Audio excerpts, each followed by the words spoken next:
buwan na ang nakalilipas ng niyanig ng lindol ang Dumaguete City sa Negros Oriental. Pero ang kabutihan po at katapatan ng dalawang sundalo ang hanggang ngayon nagbibigay pag-asa at inspirasyon.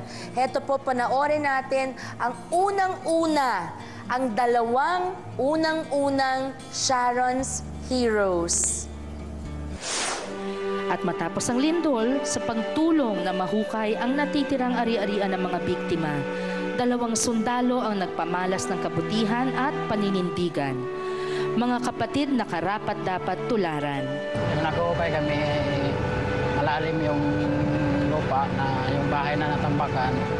Habang nag-uupay kami, kung nakuha yung namin yung mga gamit ng mga tao doon, tapos may nakita kami na parang kaksiyan, ganito kaliit.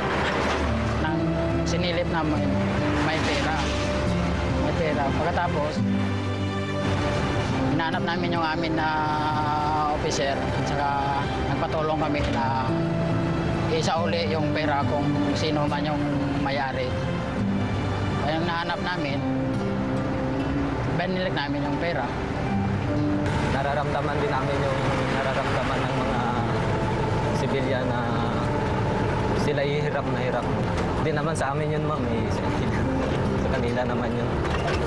Para sa akin, naawa ako kasi pinalaki kami ng mga magulang namin na honest at saka sa part ng aming training na kung hindi sa amin, hindi namin pakialaman. At kung ano man yung nakita namin, dapat namin isauli.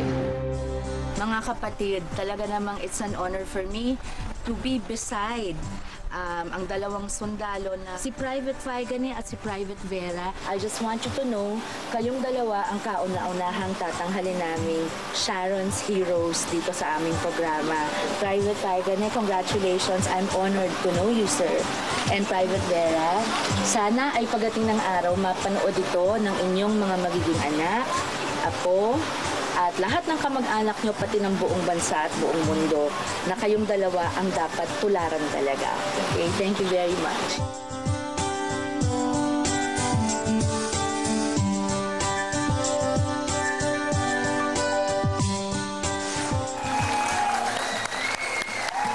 Saludo ako sa inyo, Privates Danny Faigane and Private Marlon Vera of the Philippine Army.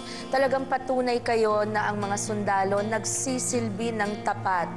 Sana ang mga sundalo natin mabigay lahat ng kailangan talaga, no? Lalo at pinadadala kung saan-saan. Sa ating pagbabalik, mga kwento ng iba pa pong acts of kindness mula sa espesyal na panauhin. Kayo, yan, at kayo. Dito sa Sharon, kasama mo, kapatid.